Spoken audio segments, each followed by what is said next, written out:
Bueno, muy buenos días, sean todos bienvenidos al seminario institucional de esta semana. En el día de hoy tenemos como expositora a la Magister María Daggett, quien ha realizado trabajos de investigación en temas de salud pública, antropología forense, y en el día de hoy nos estará presentando su trabajo Tuberculosis y Cultura, un abordaje antropológico en contextos indígenas.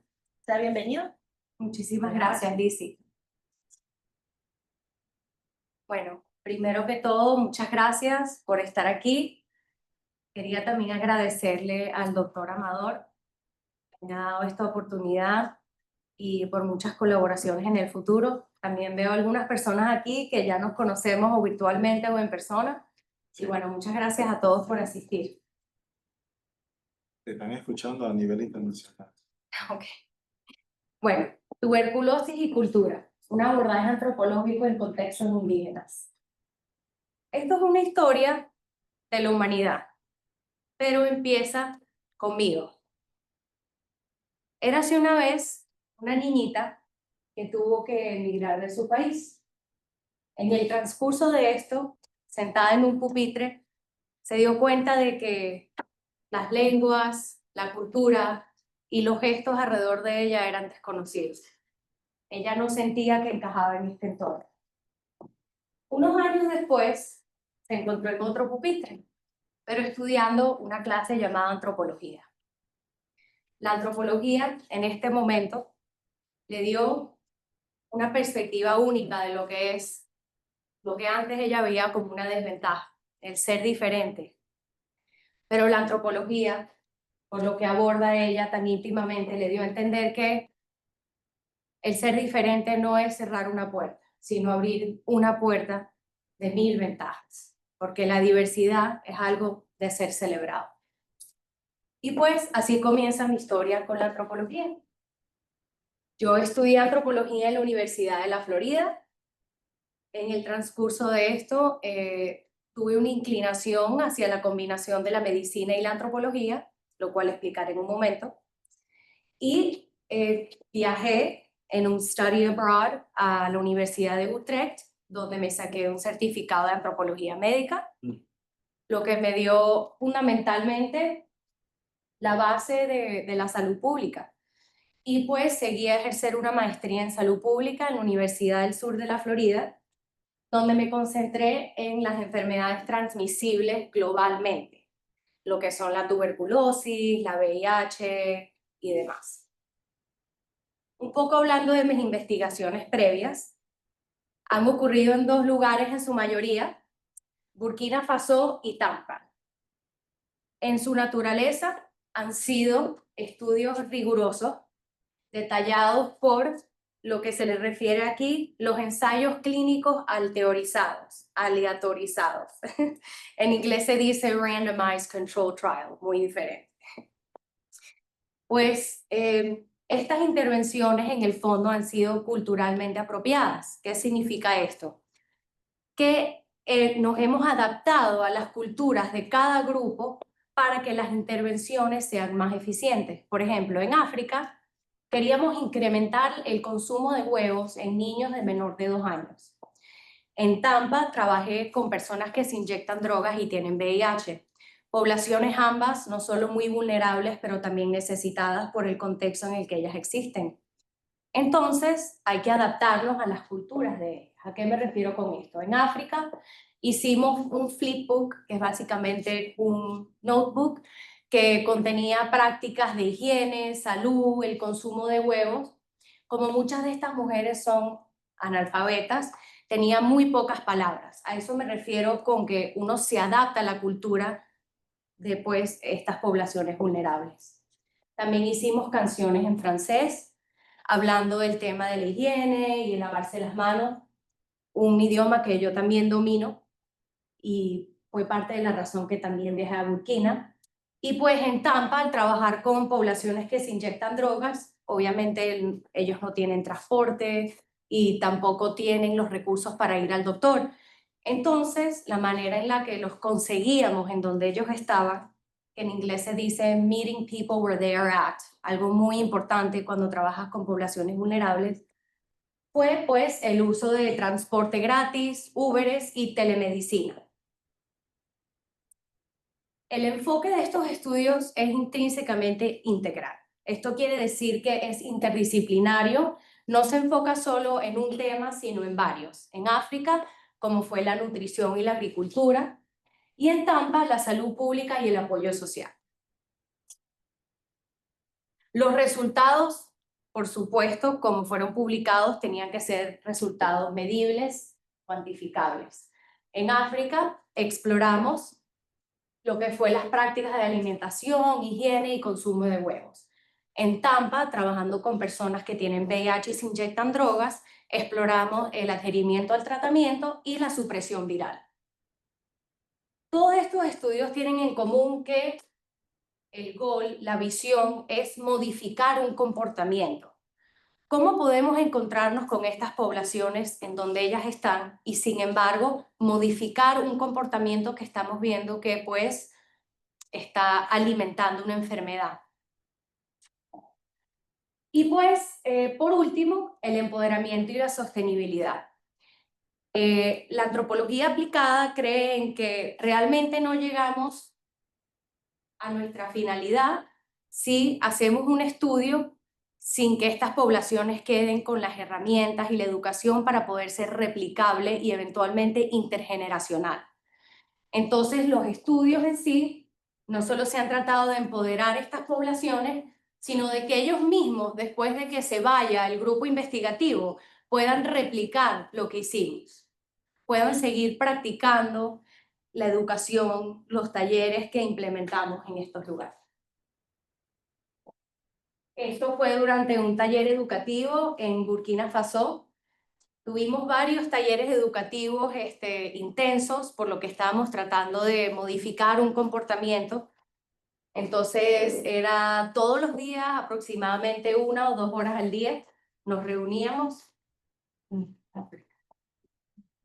Aquí estamos este fue el grupo investigativo. Después entraré en lo que es la importancia de tener un campeón de la comunidad, especialmente cuando estamos trabajando con poblaciones vulnerables, que en sí son diversas, diferentes, ¿verdad? Entonces, el campeón de la comunidad en este caso son los estudiantes de Ouagadougou, aquí. Y un campeón de la comunidad lo que es en realidad es una persona que puede existir en ambos ámbitos, en el ámbito de su cultura, pero también en el ámbito de, pues, una persona que tiene un nivel de educación más alto y que puede entender la intervención que se está haciendo en el momento. La representación cultural es extremadamente importante durante cualquier tipo de estudio, por lo que el yo y el verte representado es algo intrínseco de la experiencia del ser humano. Aquí estamos haciendo un método cualitativo en la antropología que se llama observación participante, donde uno participa en las prácticas y tradiciones de esa cultura para poder entender más profundamente qué prácticas están haciendo o dejando de hacer que pueden estar incrementando enfermedades o pueden estar incrementando, pues, la morbilidad en esa población. El entorno era muy diferente, como pueden ver, algo, pues, para mí esto representa todo porque, pues, África es la cuna del ser humano. Y para mí, como antropóloga, fue una experiencia muy especial poder ejercer este estudio aquí. ¿Por qué unir la antropología médica con la salud pública? Como les decía antes, la antropología no solo es la historia del ser humano, es la historia de todos nosotros. La salud pública abarca la experiencia, la esencia del ser un ser humano a través de 4 subdisciplinas. La antropología cultural, que estudia los valores y estudia las tradiciones de cada cultura, y cómo estas en sí pueden darnos un entendimiento más profundo de las mismas prácticas de estas culturas. La antropología lingüística, que abarca el estudio científico de la lengua humana. ¿Qué quiere decir esto? La lengua moldea la manera en la que nosotros experienciamos nuestra realidad, y cada realidad es muy subjetiva, por lo que la lengua y la cultura van de la mano. Son factores o son dinámicos, porque la cultura y la lengua son modificables y a través del tiempo van cambiando. Estoy seguro que hay dichos panameños o venezolanos que te hacen sentir más cerca a tu cultura. Y a esto me refiero. Está la arqueología, que viene estudiando la presencia del ser humano a través de lo físico, las herramientas que se usaban en el pasado, el arte, y también es un buen marcador para estudiar la evolución de la inteligencia, de lo que viene siendo el Homo sapiens y lo anterior, Homo erectus, Homo neanderthalensis, entre otros. Y está la antropología biológica, que estudia la evolución del ser humano y también estudia los marcadores de la evolución del ser humano. A través de la adaptación, que es un concepto íntimo de la antropología, estamos en donde estamos hoy.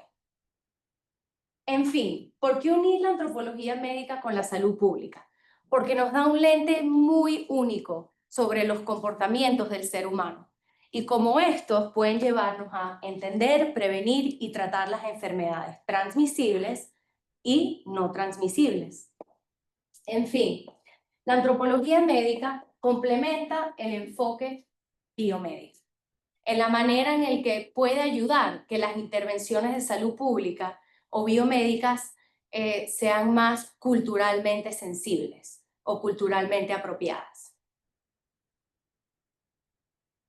Algo importante de lo que se habla en el entorno de la salud pública son los determinantes sociales de la salud. Estos son las fuerzas y sistemas que pues pueden actuar como oportunidades o barreras a la hora de ejercer la educación, tener ingreso, acceder a sistemas de salud, las condiciones de vivienda. Y cada uno de estos factores no es singular. Ellos interactúan entre ellos y puede dejar a una persona en vulnerabilidad exacerbada o extremadamente aislada, lo cual es el caso de las comarcas indígenas en Panamá. Hablando un poquito de la carga global de la tuberculosis. El año pasado habían 2 billones de personas infectadas con tuberculosis. Para los que no tienen este entendimiento entre la diferencia de prevalencia e incidencia, la prevalencia son los casos existentes de una enfermedad. La incidencia son los casos nuevos de una enfermedad. La incidencia el año pasado de la tuberculosis fue casi 11 millones de personas. 11 millones de personas se contagiaron con tuberculosis el año pasado. El año pasado murieron aproximadamente 1.3 millones de personas por la tuberculosis. La carga de la enfermedad está más concentrada en el sudeste asiático, el Pacífico Occidental y África.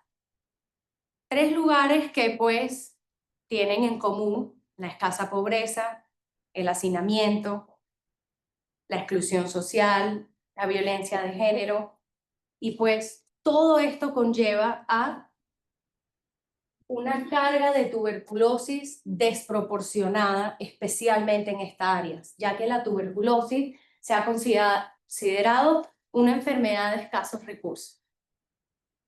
Y por esto se llama una infección oportunista, porque también donde vemos tuberculosis, vemos VIH. Eso es una coinfección muy pronunciada en estos lugares también. La tuberculosis en Panamá. La incidencia de la tuberculosis el año pasado fueron 2.600 casos, es decir, 2.600 personas se infectaron de tuberculosis el año pasado. La carga de la enfermedad se sintió más pronunciada en Bocas del Toro, Panamá Este y la comarca Gunayala. Pasando un poquito a lo que es la incidencia en las comarcas indígenas. En la comarca Nove Buglé hubieron 180 casos nuevos de tuberculosis el año pasado. En la comarca Gunayala, 80 casos. La comarca Gunayala siendo la comarca más pronunciada con los casos de tuberculosis, es decir, tiene las tasas más altas de todo el país de Panamá. Aquí incluí un cuadro que habla de la incidencia de la tuberculosis, solo para demostrar que, aunque es una enfermedad prevenible y tratable, sigue incrementando en Panamá. Por lo que podemos hacer varias preguntas. La primera de ellas siendo el por qué. Y ahí es donde el ente antropológico le agrega mucho al estudio de la tuberculosis. ¿De qué partes de la cultura, en las comarcas, pueden estar contribuyendo a estos niveles desproporcionados de TB? Como pueden ver, los casos están más concentrados en Bocas del Toro, Gunayala y Panamá Este. Cuando se lleva a tasas, que es básicamente como se miden las frecuencias de las enfermedades, podemos ver que la comarca Gunayala tiene las tasas más altas del país. Esto es desproporcionado porque, pues, la población indígena comparada a la población de Panamá solo representa un 17%. Y pues, hablando específicamente de la comarca Gunayala, no creo que llegue, o sea, ni al 10%. Entonces son casos realmente desproporcionados. Para explorar la tuberculosis hay que entender primeramente su relación tan íntima con la pobreza. Como expliqué antes, la tuberculosis y la pobreza van de la mano porque la pobreza es un factor de riesgo multidimensional. La pobreza no se experiencia de una manera singular, sino de una manera plural, por los determinantes sociales de la salud de los que hablé antes. Al estar en un estado de pobreza, la jerarquía no se convierte en nivel de educación, no es atender mis problemas de salud, es un círculo vicioso de supervivencia extrema del día a día. ¿Por qué explico todo esto? Para que ustedes entiendan que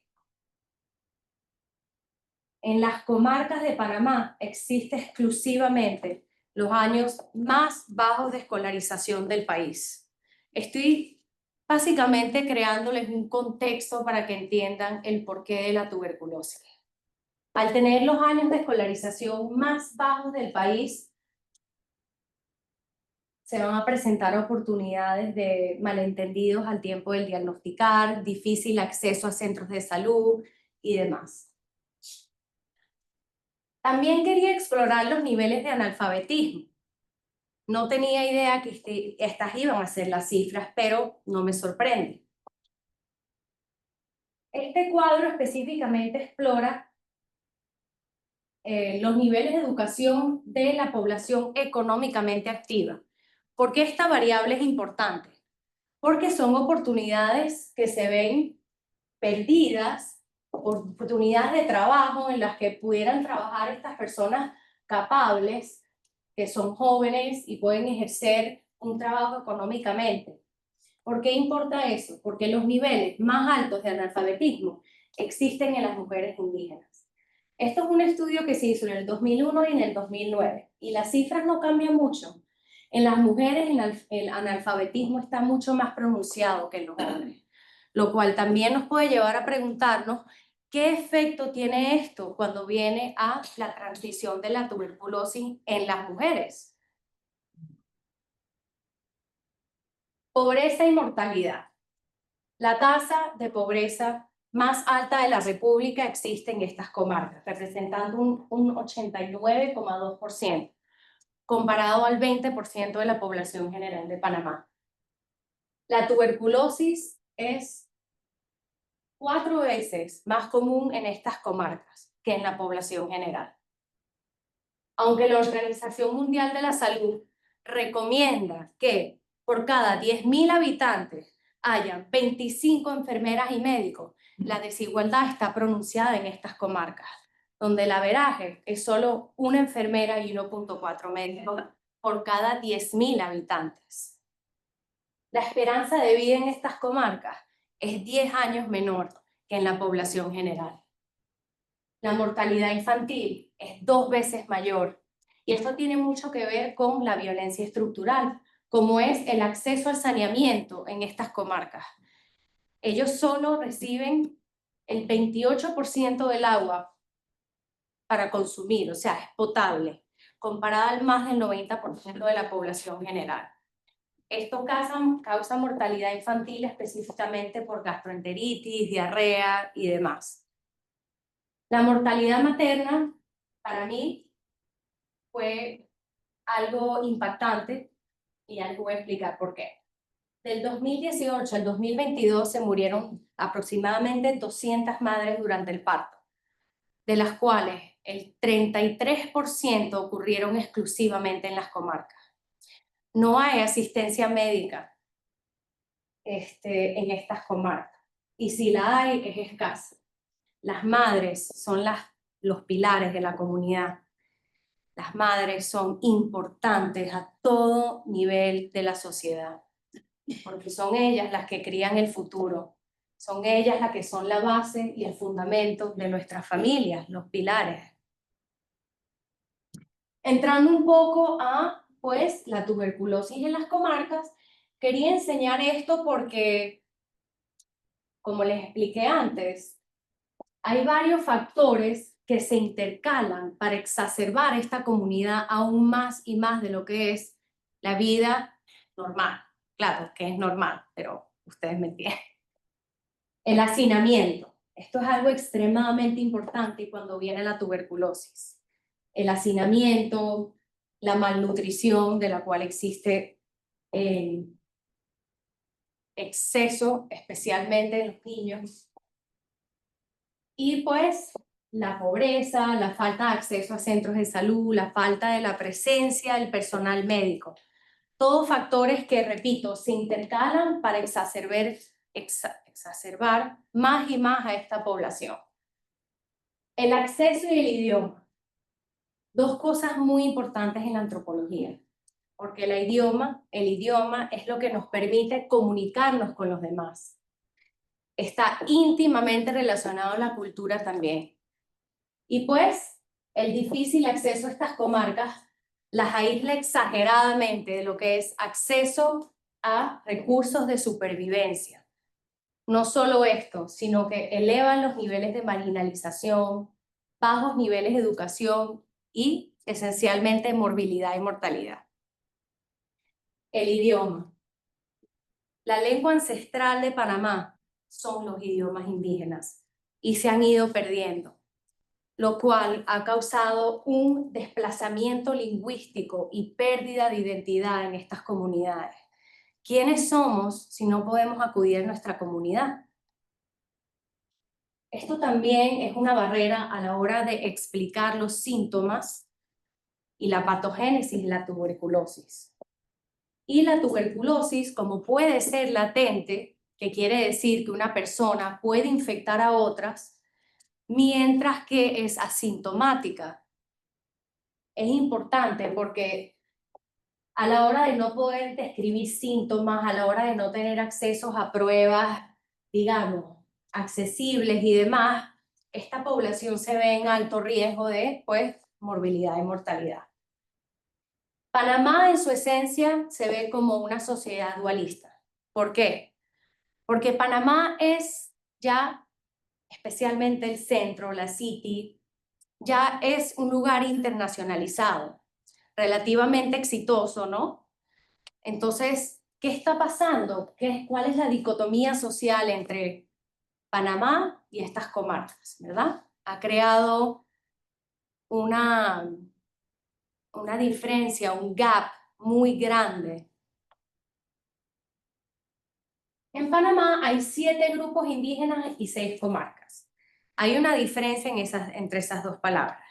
Las comarcas normalmente se les refiere a un territorio protegido bajo leyes. Los 7 grupos se refieren más a pues que un grupo tiene sus propias tradiciones, hablan sus propias lenguas, son diferentes intrínsecamente. Como pueden ver, las comarcas, denotadas por aquí, están en un aislamiento extremo. Hablando un poquito de la medicina tradicional y la tuberculosis. A través de mis investigaciones, me di cuenta que, pues, específicamente en las comarcas indígenas de Panamá, la tuberculosis es de un origen espiritual. Ingresa al cuerpo a través del pulmón y, pues, destruye el cuerpo. Y las dos razones más comunes por esto fue por atentar contra el terreno indígena o por obedecer la mala intención de alguien quien envió el espíritu. Si se dirigen al material que les di, pueden empezar a entender el eje en el que existen la medicina tradicional y la medicina moderna. Esto en el lenguaje Embera-Gunan significa tuberculosis. No hay una palabra única, como es pues decir tuberculosis, sino son todos conceptos que se interpretan amalgamados. Osodaji significa tos. Este es el lenguaje Embera-Gunan. Trutuade es pulmón. Y Bu, que está dentro. Esto fue como una entrevista de un paciente con el que yo trabajo, que es Embera-Gunan. Y pues en el próximo slide les pondré algo muy interesante que me comentó él sobre lo que ha sido la transición de la medicina tradicional a la medicina moderna. Pero en fin, en algunas comunidades la tuberculosis no se percibe como una enfermedad transmisible, lo que es un problema a la hora de aplicar intervenciones que logran prevenir y tratar la tuberculosis. El nivel de educación me parece a mí que es una variable importante en esto y les va a dar un entendimiento más profundo a lo que me refiero este slide.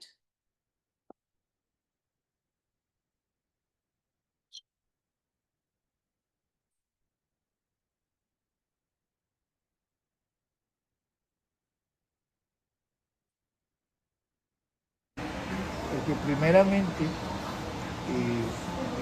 las comunidades están aisladas, Aisladas, claro. no están cerca a un centro médico, pero ahorita en la comarca en Vera hay puestos de salud, Ajá. pero no hay nada de medicamentos ni personal adecuado, preparado. Cuando se enferma allá, siempre lo que yo pienso es llegar a una ciudad, acá. Ajá. Ajá. Y es difícil Y llegar es hasta difícil acá. para transporte, Claro, con quién va a vivir acá, claro. todo eso. Entonces, eso es lo que pasa. Entonces, con la medicina moderna, para hoy ha sido efectivo en combatiendo esa enfermedad, utilizando esa medicina, la de acá, pues. Claro. Pero tradicionalmente no funciona. Ellos utilizan sí cierta cosita, planta, pero no es efectivo. Claro, Porque yo he escuchado mucha gente morir con eso. claro. Y hacen su tratamiento con plantas medicinales allá, pues. Y no funciona. sirve. No sirve. Entonces ellos siempre tienen que acudir, a veces, por no venir acá o por no hacer chequeo con el médico, llegan tarde, ya todo enfermo. Claro, Y acá el doctor ya no puede hacer nada. claro. Han muerto así mucha gente. ¿Por qué? Porque no hay un personal ahí, no hay. Bueno, no sé si se escuchó muy bien, pero Celso habla de lo que vengo hablando yo, el aislamiento exagerado, la escasez de centros de salud y medicamentos y presencia médica. Él no se abstiene a la medicina moderna, occidental. Él ha sido forzado a tener que creer en la medicina moderna porque ha presenciado las muertes desproporcionadas en su comunidad. Celso también es un caso interesante por lo que dijo antes que el nivel de educación es una variable muy importante porque él decidió emigrar de su comunidad.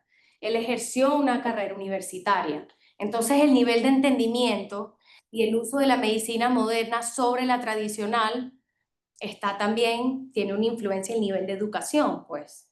Eso lo ayuda a él a entender que, pues, aunque él quiere seguir usando sus hierbas y plantas para respetar su comunidad y bueno, usarlas para la función que tienen ellas, también él ha tenido que acudir a la medicina moderna porque se ha dado cuenta de las muertes desproporcionadas en su comunidad.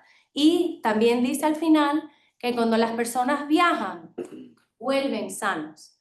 Entonces, esto es importante porque primeramente,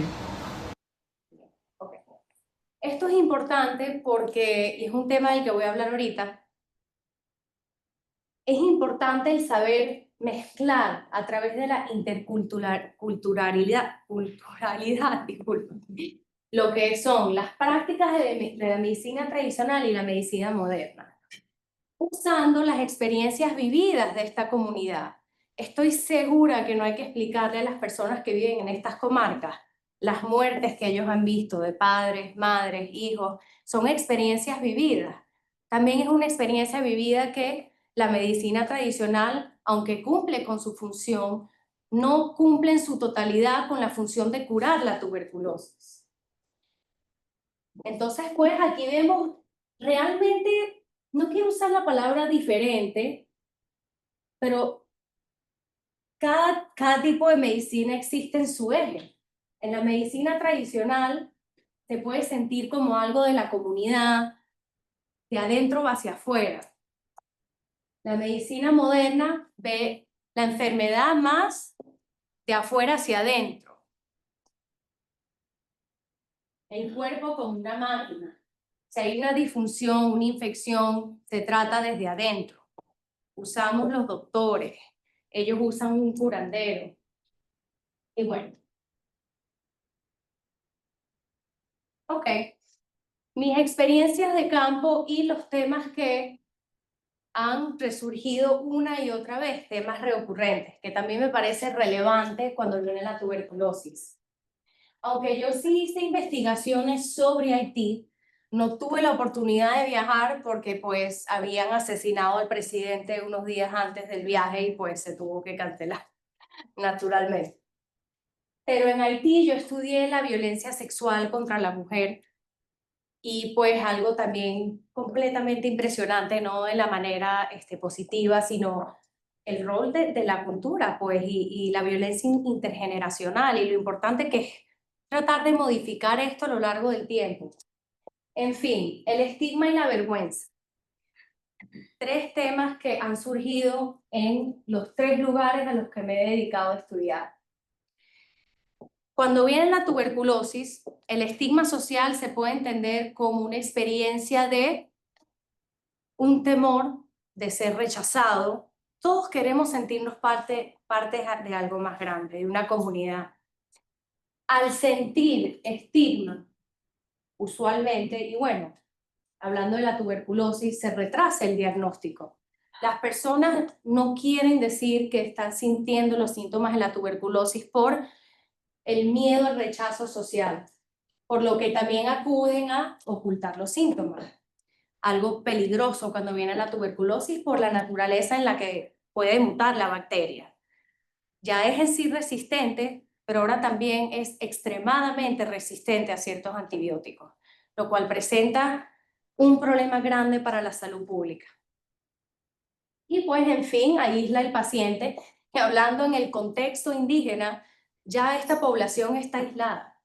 Entonces, está en nuestra ventaja, los investigadores, crear un ambiente sano, positivo, donde se pueda hablar de la tuberculosis sin estigma, para que la gente quiera acudir a tratamiento, para que la gente quiera hablar de los síntomas. Crear una solidaridad en ambientes que ya son, pues, difíciles de navegar. Y pues la vergüenza, que es algo muy intrínseco, algo muy íntimo, se siente más adentro. Entonces, de una perspectiva de tuberculosis, pues, desestigmatizar la TB. ¿Cómo podemos hacer esto? Eventos comunitarios, obviamente que sean mensajes culturalmente apropiados, de los cuales les voy a enseñar un ejemplo que hice en África, a lo que me refiero, y incluir championes de la comunidad. Yo hablé un poquito antes de esto, pero ahorita profundizaré. Los championes de la comunidad, como dije, son personas que existen en ambos ámbitos y son extremadamente útiles cuando viene a querer hacer intervenciones en poblaciones que son, digamos, diversas a las nuestras, por lo importante que es la representación cultural. La identidad y los valores de nosotros forman parte del yo, de nuestra identidad. Y en fin, todos queremos sentirnos algo, parte de una comunidad, ser incluidos, ser amados, ser tratados con amor, respeto y dignidad. En Burkina Faso, como expliqué antes, por los niveles desproporcionados de analfabetismo y pues una experiencia donde la antropología médica me ayudó mucho, creamos este libro. Cuando llegamos a África, que por cierto, no solo fue el ir a África, fue llevarnos 100 gallinas en un avión a África. Viajamos con las gallinas en el avión. ¿Por qué? Porque Burkina Faso no solo es uno de los países más pobres del mundo, sino que el ambiente no le favorece a la agricultura y es lo que llamamos en inglés un landlocked country, es decir, no tiene acceso a aguas, lo que disminuye la diversidad de comidas que ellos pueden comer. En fin, la intervención fue traernos las gallinas en el avión. Llegamos a Burkina Faso. Estoy haciendo yo algo intrínseco de la antropología, el método cualitativo de observación participante, y una de las mujeres me dice que ellas no comen huevos. No comen huevos porque son vehículos del mal, que al comer los huevos ellos lo perciben como romper el ciclo de la vida de un animal, pues un ser sagrado para ellos. Interpretaciones culturales. Pues tuvimos que rediseñar todo el estudio. Aquí entran los talleres largos en África. Y pues aquí les voy a enseñar un poquito a lo que me refiero. Okay. Entonces pues se creó este libro. El estudio se llama Un enfant, un œuf par jour y significa un niño, un huevo por día. Un momentito.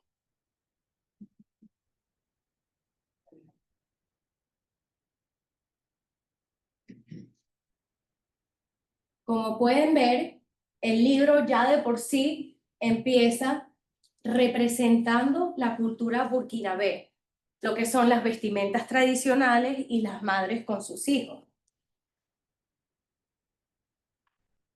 Muy pocas palabras, sino más actividades interactivas.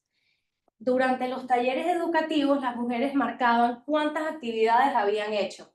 Las enseñamos no solo a cocinar los huevos, sino a vacunar las gallinas para empoderarlas y ellas entender que a través de la vacunación y prácticas como lavarse las manos y de higiene, pueden ellas ser el vehículo de cambio en sus comunidades. Ese es el concepto de la empoderación. Muy pocas palabras, como dije, muchos símbolos, muchas fotos para que ellas entiendan.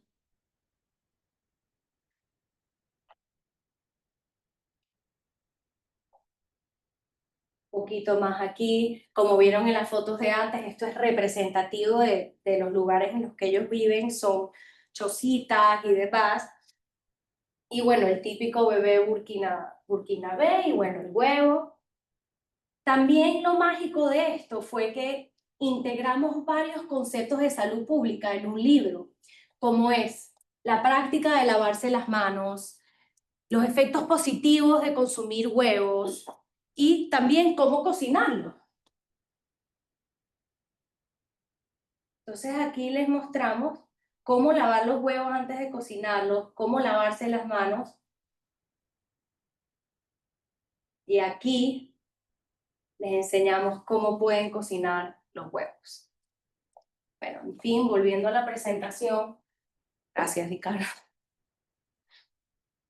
Entonces esto puede ser un método donde integramos ambos la cultura que estamos estudiando, pero también métodos basados en evidencia para mejorar la calidad de vida de estas poblaciones vulnerables. En fin, la antropología se puede ver como una ciencia armonizadora. Ella es una ciencia interlocutora. El enfoque de la antropología, aunque sí estudia las diversidades, es un enfoque en concepciones compartidas. Yo entiendo que muchos de nosotros hablamos lenguajes diferentes, pero hay un lenguaje universal, una sonrisa, un abrazo, tristeza, el llorar. Ese es el lenguaje universal. La interculturalidad va a tener un rol muy importante en cualquier estudio que se quiera hacer sobre la tuberculosis, por lo que estamos combinando dos culturas que son diversas en sí.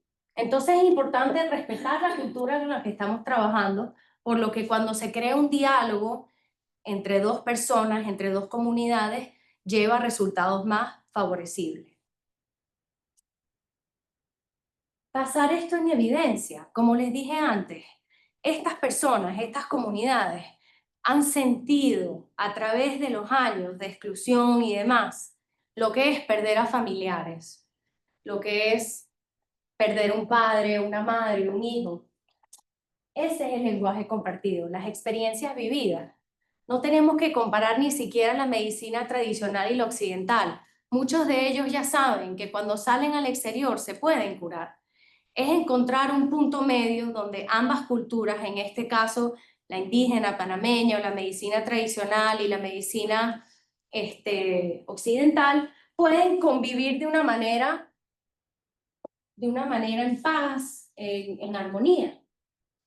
Sirve también aplicar las técnicas antropológicas, como dije antes, de la observación participante, donde el antropólogo se sienta por un periodo, pues, de varias semanas con la comunidad y participa en las actividades, participa en las prácticas, en las tradiciones, porque eso nos da un entendimiento holístico de qué tradiciones o qué contingencias culturales pueden estar incrementando una enfermedad, en este caso la tuberculosis. Y pues al momento de establecer cualquier estudio en estas comarcas, la capacitación intercultural como algo súper importante también. Bueno, hipotéticamente, si fuera a ver un estudio y queremos incorporar el lente antropológico, ya hemos establecido que las comunidades indígenas están marcadas por su cosmovisión y también por las desigualdades históricas tan pronunciadas en estas comarcas. Estas condiciones van a tener un efecto en lo que es cómo se percibe la enfermedad, el acceder al diagnóstico y cómo adherirse al tratamiento. Tres variables extremadamente importantes cuando viene a tratar y prevenir la tuberculosis. Entonces, para mejorar esta condición, la intervención tiene que ser no solo culturalmente apropiada, sino interdisciplinaria. Personas en entornos de la medicina, de la antropología, de la salud pública, los curanderos, y pues todos encontrar ese punto medio.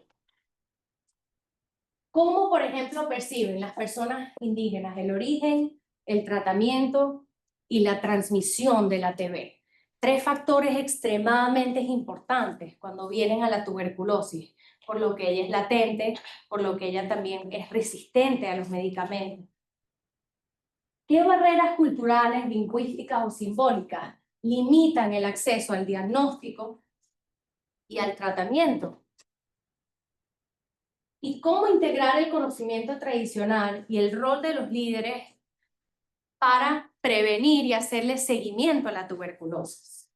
De esta manera podemos crear una estrategia a largo plazo que pueda llegar a de verdad tener un efecto en lo que es reducir la transmisión de la tuberculosis y curarla en las poblaciones. Algunas encuestas por encima, muy antropológicas en su naturaleza, como por ejemplo, ¿cómo describiría usted esta enfermedad que le han diagnosticado? ¿A qué cree usted que se debe o por qué piensa que le dio esta enfermedad? Podría darnos un entendimiento más profundo de si es espiritual, una combinación. En su comunidad, ¿qué nombre se le da a esta enfermedad? En el lenguaje en Veragunan ya vimos, es como una aglomeración de palabras, no existe solo una palabra. Y pues la manera en que estas personas acuden al tratamiento. acuden a un familiar primero, a un amigo, a un curandero, para entender el patrón de confianza que hay en estas comarcas y posiblemente identificar un campeón de la comunidad al que las personas pueden acudir recurrentemente y crear pues una manera más lineal y organizada de controlar los casos de tuberculosis. Más preguntas sobre los medicamentos, hay preguntas también sobre la violencia estructural, como por ejemplo cómo se le trató cuando fue a un médico o un centro de salud, si ha sentido algún rechazo o vergüenza a la hora de que lo diagnosticaron con tuberculosis. Y pues que si ellos creen que se pueden usar ambas formas del tratamiento. Como escuchan, Celso está de acuerdo, que esa debería ser la manera en la que se tratan las personas con tuberculosis, combinando no solo la medicina tradicional, pero también la medicina occidental. En fin, las reflexiones finales. La prevención y el tratamiento de la tuberculosis requiere planificación a largo plazo. Esto no es algo que se puede, digamos, solucionar a corto plazo. Y requiere la presencia de un equipo interdisciplinario. También requiere un enfoque territorial y participativo. ¿A qué me refiero con eso? Territorial, a que se respete cada comarca y sus tradiciones y sus territorios. Participativo, que todo el mundo en la comunidad tenga un rol activo, que se sientan parte de la solución, no que se sientan parte, no que puedan verse de afuera hacia adentro cuando viene la solución, que ellos mismos se sientan parte de la solución, parte de la conversación. Y en fin, si quiero dejarlos con algo, es la diversidad como fortaleza única. La diversidad enriquece nuestra comprensión de la salud. Además de esto, la resiliencia es adaptarse creativamente a la adversidad sin perder lo esencial. Las comunidades indígenas han enfrentado siglos de colonización y desplazamiento, pero han adaptado sus saberes y han resistido. Eso es resiliencia cultural. Una forma de adaptación que honra la memoria y el territorio de estas comarcas. Muchas gracias.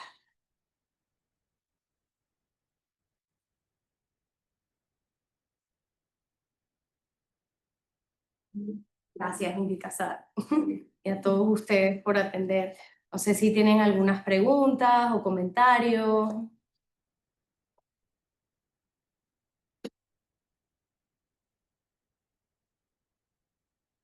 Dentro del grupo de las actividades que se desarrollaron, ¿en algún momento planificaron algo de tipo como para investigar la parte del comportamiento nutricional de las personas?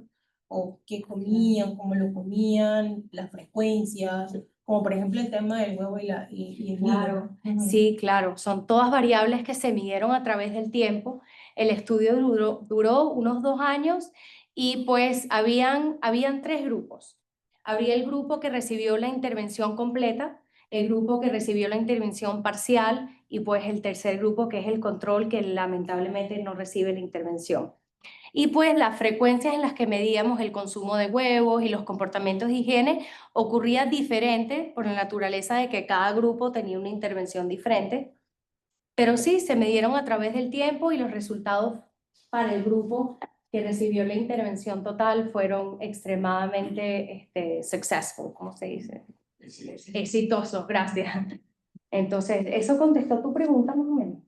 ¿Solamente me dieron un solo tipo de alimentos o tenían otros Ya entendí. otro tipo de Correcto. o sea, en base a su cultura o los diferentes áreas que visitaste? Claro. Solamente medían lo que ustedes le pusieron a ellos como experimental, Sí. o medían otro tipo de alimentos Sí. que ellos consumían que también podían estar teniendo Sí. efectos sobre la población. Claro, es verdad, ya entendí. En este caso solo medimos los huevos.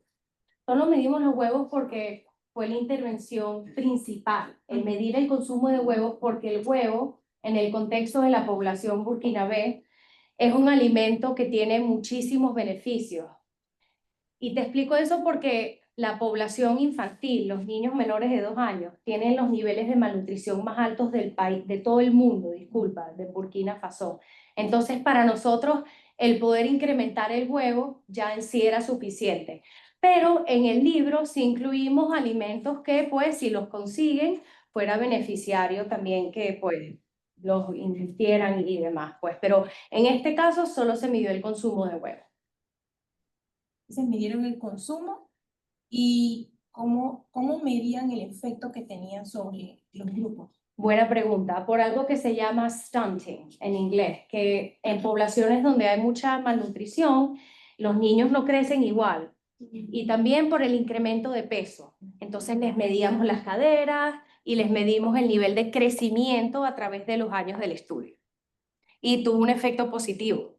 Incrementamos el consumo de huevos de 0.1 a 6,7 huevos a la semana. Tenemos un investigador del Centro de Investigaciones y Estudios Sociales, CIEPS, que es otra hermana IP, está conectado escuchando y él quiere hacer una pregunta. Sí. Él se llama John Subinas. John, ¿tú nos estás escuchando? Sí, sí, os estoy escuchando. No sé si me escucháis. Te escuchamos fuerte y claro, John. Sí, no, era una duda que se me había generado. No conozco el trabajo. Obviamente esto es una pequeña parte, pero mi duda venía porque tengo la sensación que se ha hecho un enfoque de interculturalidad en el cual parece que solo hay una parte que se tiene que adaptar, que es la parte de las poblaciones de los pueblos indígenas. Y lo digo por una razón, porque como no sea, em, existen evidencias de que parte de esa medicina tradicional funciona. Quiero decir, por eso existe el problema de la biopiratería, es decir, los laboratorios farmacéuticos que extraen conocimientos, plantas y formas de curación indígenas, los sintetizan y los apropian, ¿no? Con eso hay una batalla legal, pero incluso en la propia Panamá tenemos estudios de Mahavir Gupta, que él demostraba que existen plantas y muchos em, formas de curación que se han demostrado que son útiles. Lo digo porque muchas veces a la hora de tratar las políticas públicas frente a lo indígena, se les trata como sujetos del déficit, es decir, sujetos que solo se definen por lo que no tienen. Parece que no tienen nada y lo único que necesitan es adaptarse a la cultura, a la biomedicina, a las culturas científicas, a las culturas occidentales, que no tengo un punto de vista relativista, todo lejos, desde luego que esos procedimientos son muy útiles, hay evidencias que lo hacen palpable, ¿no?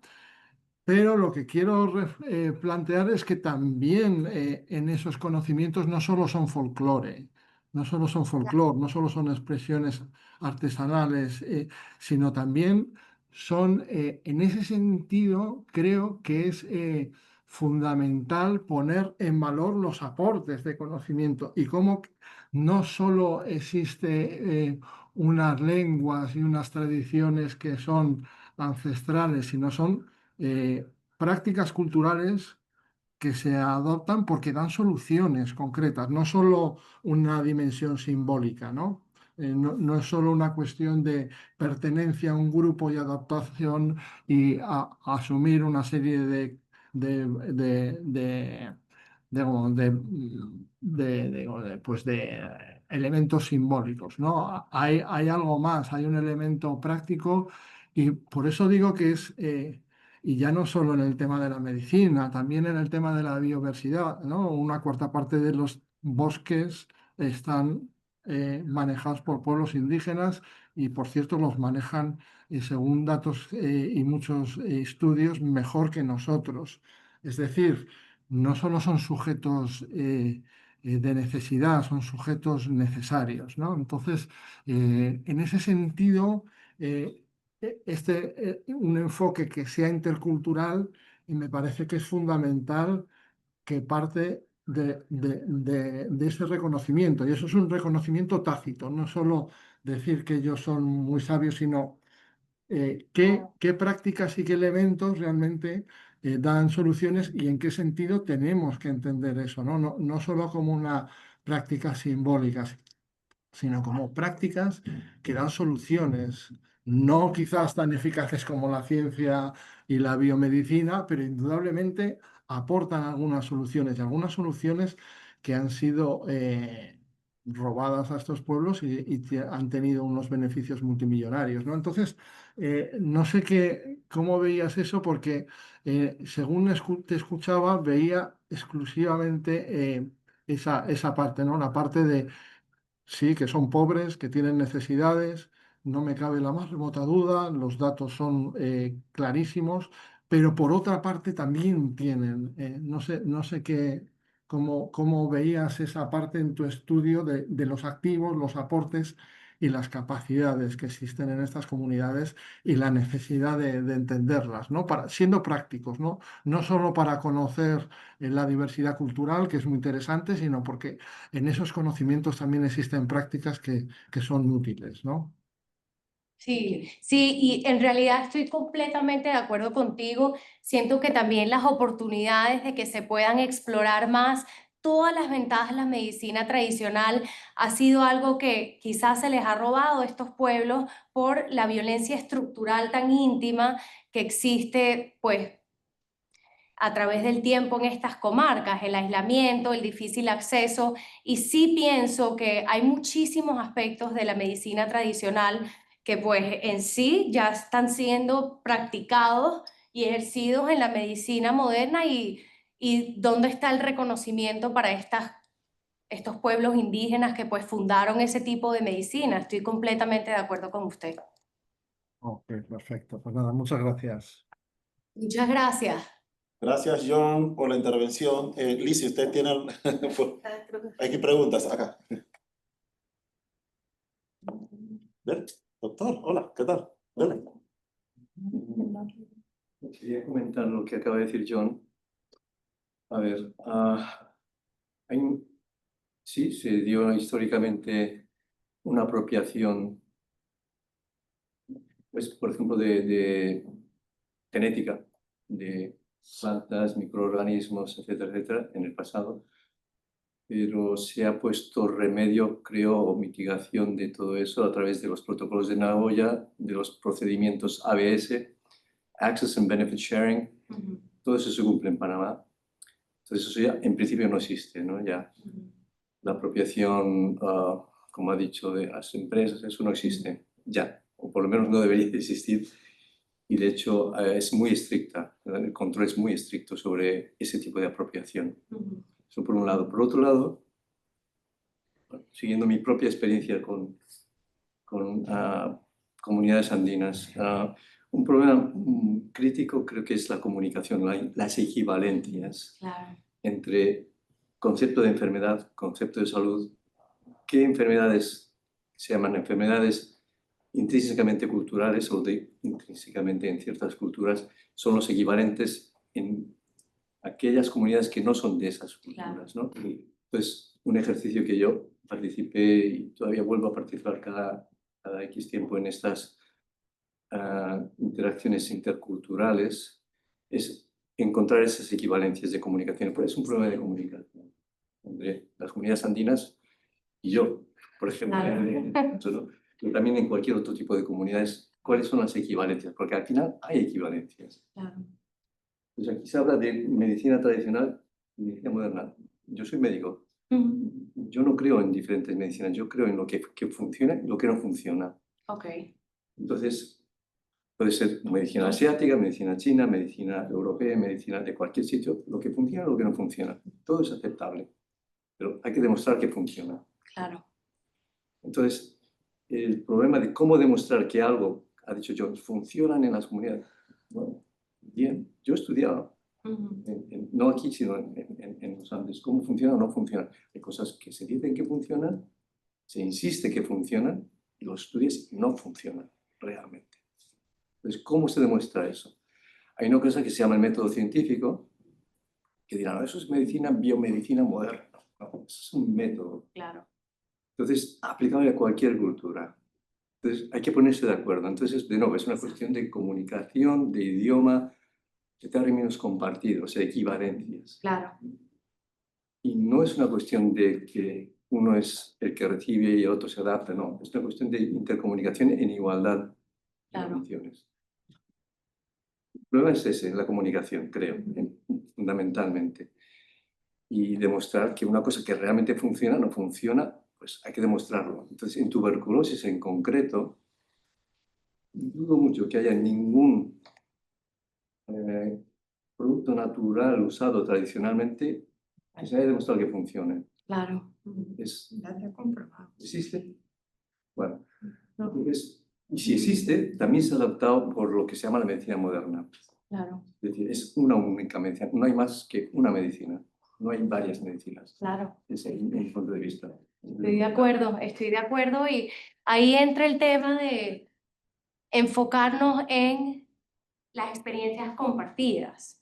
Es decir, como dice mi paciente, él va más allá de la medicina. Dice, cuando yo acudí, porque le dio tuberculosis, cuando yo acudí a los centros de salud en la ciudad de Panamá, fue cuando yo sentí que me curé.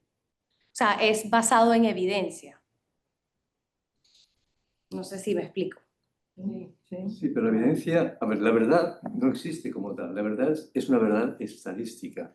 No sé si están de acuerdo, pero no hay una verdad absoluta. La verdad es estadística.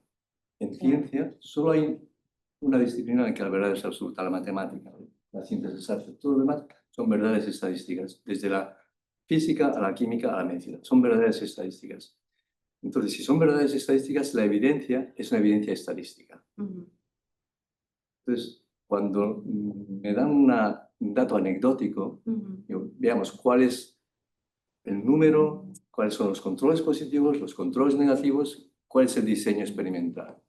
Eso es lo que yo digo, para que yo realmente aceptar que eso es una evidencia. Claro. Para mí la evidencia tiene que ser estadística. Claro, es que por supuesto. De acuerdo. Gracias. Sí. Bueno, primero yo soy antropóloga, Ay, wow. soy profesora de la Universidad de Panamá, de la Escuela de Antropología, y estoy aquí por la conferencia. La felicito, la felicito. Mi pregunta está en la propagación y el aumento de la propagación y todas las variables que vimos que no están presentes, que no las da el gobierno, que no las damos como sociedad, que no las dan ellos, que no las dan las plantas medicinales. Claro. ¿Y qué hacemos? Porque el tema es cultura y tuberculosis. Y está en aumento y estamos en mucho riesgo con estas comunidades. Entonces, como no llegué a tiempo para oír su currículum, no sé ni por qué institución viene, ni nada, disculpe, vine de clase, suspendí la clase para llegar. Me preocupa esto. Claro.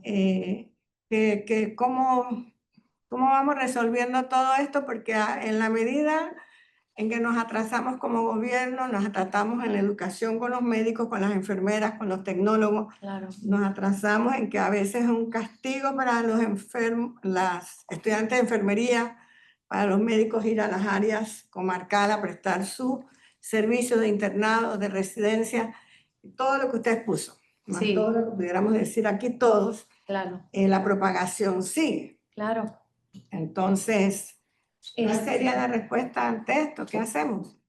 La respuesta no es una respuesta singular. Sí, exacto. Tiene que ser una respuesta plural, como es en su naturaleza la salud pública, ¿no? La salud pública es interdisciplinaria, justamente por lo que las enfermedades en las poblaciones más vulnerables no se pueden atacar de una manera singular. Hay que usar la presencia de varias personas, de varias entidades. y llegar a una colaboración y un plan estratégico específicamente con la tuberculosis a largo plazo, donde la gente pueda comprometerse con esta comunidad, donde la gente no solo pueda comprometerse en proveer servicios médicos, sino también proveer servicios de interculturalidad, de déjame entender tu cultura y quizás tú entender la mía para nosotros encontrarnos en un punto medio. Obviamente, pues traer eso a la práctica, o sea, la teórica va a ser complejo y requiere muchos cerebros conjuntos a la misma vez, pero yo pienso que esa es realmente pues la solución, ¿no? Y creo que hay marcadores muy, muy importantes como comenta usted, como es el idioma. Eso es extremadamente importante porque lo que una persona puede percibir como algo, otra persona lo puede percibir como otra cosa. Y de ahí surge la relación tan íntima entre la antropología lingüística y la antropología cultural, que son dinámicas, están cambiando y a través de la educación y pues los conocimientos compartidos, evidencia, podemos llegar a, pues yo creo que por lo menos empezar a ver ya estadísticas favorables contra la propagación de la tuberculosis. Yo creo que nos tenemos que poner muy serios, No, yo también. porque esto, si nos vemos dentro de 5 años, ¿cómo será esta estadística? Sí, Porque lo que no está puesto en acción, no veo cómo lo pongamos en acción, como gobierno, como sociedad, sí, como universidad que formamos al personal de salud. claro. Me preocupa mucho. Es más, me voy preocupada, me voy muy preocupada. Pero no existe Yo existe una fundación, organización que trabaje este tipo de situaciones en estas comunidades, o sea, que vaya a la comunidad. Hay proyectos aislados del Ministerio de Salud, yo sé, proyectos aislados. Y se Pero- explican.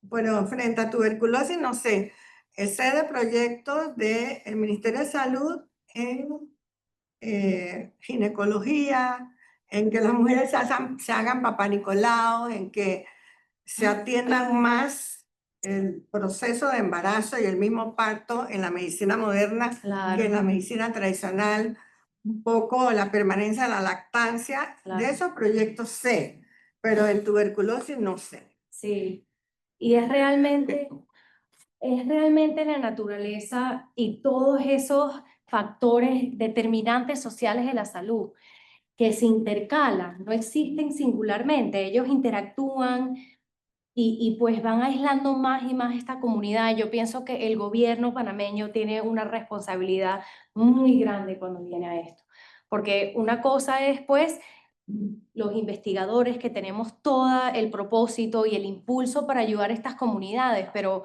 como bien se conoce en Panamá, los fondos, ¿no? Y crear intervenciones que sean sustainable, que se puedan replicar, que al terminar la intervención ellos se queden con ese conocimiento. Y eso también tiene que ir de la mano con más infraestructuras en estas poblaciones indígenas. Los datos eran terribles. Sí, es realmente, yo le venía comentando a mi papá en el carro, me dice, bueno, ¿qué aprendiste? Y yo, pues estoy triste, pues eso es lo que estoy, realmente aprendí mucho, pero estoy triste. O sea, la desigualdad en las estadísticas, como decía el doctor, que es lo que se muestra, lo que es real, son verdaderamente alarmantes y creo que va a constituir, pues, como he repetido, un planeamiento estratégico a largo plazo que incluya muchos factores de grupos interdisciplinarios, championes de la comunidad, que en la antropología es algo sumamente importante, por la representación y el peso que tiene la cultura cuando viene a, pues, el día a día de uno, pues, las tradiciones, los valores. Entonces, por eso yo pienso que la presencia de un grupo interdisciplinario ahorita más que nunca en Panamá, cuando viene la tuberculosis, es sumamente importante. Bueno, Lizzy, no hemos extendido el tiempo, pero para ampliar a su pregunta, pues Indicasa, el Instituto de Investigación, está dando los pasos. También la Organización Panameña Antituberculosa también está dando los pasos. ¿Qué pasos se han dado? Inclusive la CENACID también está dando los pasos. Nosotros recientemente terminamos un conversatorio de saberes en la comarca. Nos fuimos hasta el centro de la comarca a hacer un conversatorio con los líderes comunitarios sobre tuberculosis, VIH y nutrición. John Subinas también participó. Eso fue dirigido por la doctora Luz Cruz. ¿Qué pasa? Lo que dice María es importante. Hay que hacer un equipo multidisciplinario. Y estamos construyendo ese equipo en estos momentos, as we speak. María está aplicando a ser investigadora adjunta de Indicasat. Ella es staff del University South Florida en Tampa y nos va a ayudar desde esta perspectiva antropológica. John Subina también está con nosotros apoyándonos en la parte nutricional y Amanda Gapster nos está apoyando en la parte de VIH. Todo esto está siendo articulado por un saber o un científico que es de la comarca y lo tiene ahí detrás. Mírenlo allí, es el doctor Fermín Acosta, que es muy modesto, pero él es oriundo de la comarca, él es el investigador principal de ese proyecto. Se trabajó por el profesor Sola, Carlos Sola, de México, ¿no? Es que nosotros tenemos investigadores de México que han venido a trabajar Claro, con médicos sí. de la comarca, médicos de medicina moderna de la comarca. Bueno, él salió de la comarca, es muy modesto, pero él estudió en Chile una licenciatura en biotecnología y luego estudió su doctorado en biotecnología aplicada en la Universidad de Alcalá en España. Y estos años ha hecho investigaciones en la provincia de Colón y ha descubierto una nueva bacteria que, bueno, ustedes vieron las noticias. La Beijing. Ahora está, él ya tenía comité de bioética aprobado, ahora lo va a ampliar para la comarca. Entonces faltan los fondos, estoy metiendo mi comercial. Pero lo que ha propuesto María, que nosotros pensábamos que lo podíamos hacer desde Indicasat, solito, y ya no ha sido posible. Necesitamos gente de diferentes saberes, de diferentes... Para darle un ejemplo, Amanda Gapster, que está con nosotros en el equipo, ella nos ha propuesto que la comunicación no puede ser charla, conferencia, como estamos aquí. Ella tiene un grupo de actores y presenta la situación de VIH con un teatro en lenguaje Nove. Y eso tiene un impacto más profundo en estas personas. Entonces, eso nosotros en Indicasat no lo entendíamos hasta que empezamos a armar este grupo de investigadores. Ya, o sea, ya cerramos el círculo contigo, porque ya tú eres la antropóloga. Pero sí, entre Amanda, John Subina y todos liderizados con Fermín Acosta, que es el que sabe cómo hablar Nove, él dio la charla, dio la charla en Nove. Sí. O sea, entonces lo que le quiero decir es que nos está costando esfuerzo. Sí. Vamos a hacer algo. Mire, hay un foro que se llama Encuentro Nacional de Desarrollo Sostenible. Nosotros vamos a tener un panel de salud y sería bueno que, va a ser en Chiriquí, sería bueno que tú pudieras presentar Absolutamente. esta parte antropológica, porque nosotros, el sistema de salud no lo tiene visualizado. Ahí va a estar Marta Alvarado, que es la directora de Fundación Nuevas Rutas, que ellos ven nutrición en las escuelas.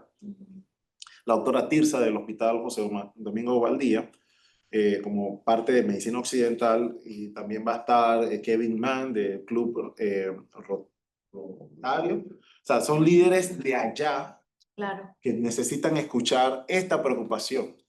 Esto está siendo grabado, así que lo vamos... Esta es la charla en el Club David. Ese es en el Club David, 18 de septiembre, de 9 a 10:30 de la mañana.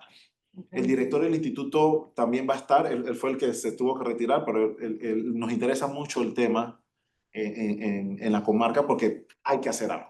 Sí. Ya no nos podemos sentar a esperar que venga la solución Yo mágica. pienso que algo muy importante desde el punto de vista médico y del método científico y todo es como que el despertar, pues. Sí. Ya ocurrió lo más importante, que es la duda, Sí. la pregunta. Así es. Entonces ahora lo que hay es que formar el equipo y empezarle a dar moldura al muñeco con todo lo que nosotros Sí. sabemos que implica poner en práctica pues nuestro método científico Sí. como científicos que somos. Claro. Entonces, primero ya tenemos los antecedentes, Ya. vamos a hacernos la gran pregunta, ¿cómo vamos a combatir este problema? Y luego vamos a imaginarnos cuáles van a ser los resultados y ya tendremos al final un resultado que sabremos si funcionó o funcionó de la manera como nosotros lo planteamos y si no tendremos que plantearlo de otra manera. Y Así así es hasta que nos dé la respuesta que necesitamos. Pues. Sí, hay que accionar y Exacto. hay que saber, por lo Sí. menos yo hablo por la universidad. Ajá. Ajá. La Facultad de Enfermería tiene decanas, tiene enfermeras Sí. de altura Sí. que han mantenido la enfermería a lo largo del territorio. O sea, ahí tiene gente con experiencia, gente que trabaja en comunidad indígena, que ha formado gente para trabajar en las comunidades indígenas. Facultad de Medicina también. O sea, hay elementos en la universidad que yo creo que, sinceramente, doctor, le digo, hasta honores darían su experiencia Se lo agradecemos. porque están comprometidos. La vamos a La invitar. medicina tradicional se da como cátedra Sí. en la Facultad de Enfermería. No ha sido medicina. No medicina. No, No medicina. En medicina hemos tenido problemas porque los Sí. antropólogos insisten en la antropología física. Exacto. Cuando los estudiantes tienen como 10 cursos de anatomía, fisiología y demás. Nos ha costado que los antropólogos que van a medicina den antropología médica, con énfasis en medicina tradicional. Cosa que sí se da en enfermería y está avalado por la OMS y por la OPS. El programa de enfermería. Mire, yo le voy a... Entonces, llame a la gente porque en la universidad hay gente Sí. que sí quiere trabajar esto y yo creo que sinceramente sin ningún cobro, porque creemos en esto, Sí. creemos en la antropología, creemos en la necesidad del país, creemos en las comunidades indígenas y todos los déficits que se han mencionado. Mire, lo que usted menciona es muy importante y le voy a tomar la palabra para hacer un webinario, un seminario así como este, porque si los proveedores de salud, que es Caja y Minsa, no lo comprenden. Ellos no nos han pedido que no entrenemos personal. Entonces, hay que entrenar al personal.